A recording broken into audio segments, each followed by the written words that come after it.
தொப்பம்பட்டி ஊராட்சி முத்தம்பட்டி ஸ்ரீ காளியம்மன் கோவில் மகா கும்பாபிஷேக விழா. ஊரக வளர்ச்சித்துறை அமைச்சர் பெரியசாமிக்கு கோவில் கமிட்டியார்கள் உற்சாக வரவேற்பு. வியாழக்கிழமை மதியம் 3:30 மணி அளவில் கிடைக்கப்பெற்ற தகவலின்படி, திண்டுக்கல் மாவட்டம் ஆத்தூர் ஒன்றியம் தொப்பம்பட்டி ஊராட்சிக்குட்பட்ட முத்தம்பட்டியில் அருள்மிகு ஸ்ரீ சித்தி விநாயகர் ஸ்ரீ காளியம்மன் திருக்கோவில் மகா கும்பாபிஷேகத்தை முன்னிட்டு புதன்கிழமை காலை 7 மணிக்கு மங்கள வாத்தியம் முழங்க விக்னேஸ்வர பூஜை ஆரம்பமானது. அதன் பின்னர் மாலை 4 மணி அளவில் சின்னாலப்பட்டி பிரிவில் உள்ள அழகர் தோப்பில் இருந்து புனித தீர்த்தங்கள் முளைப்பாரி அழைத்து வருதல் மண்டல பூஜை நடைபெற்றது. அதன் பின்னர் மந்திர புஷ்பம் திருமுறை விண்ணப்பம் நடைபெற்றது.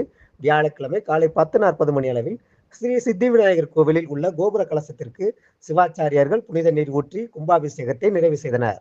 அதன் பின்னர் 11 மணி அளவில் ஸ்ரீ காளியம்மன் கோவில் கோபுர கலசத்திற்கு புனித நீர் ஊற்றி கும்பாபிஷேகத்தை நிறைவு செய்தனர். அதன் பின்னர் அம்மனுக்கு சிறப்பு அலங்காரம், தீபாராதனை முடிந்தவுடன் தீர்த்தம் தெளித்தல், பிரசாதம் வழங்கும் நிகழ்ச்சி நடைபெற்றது.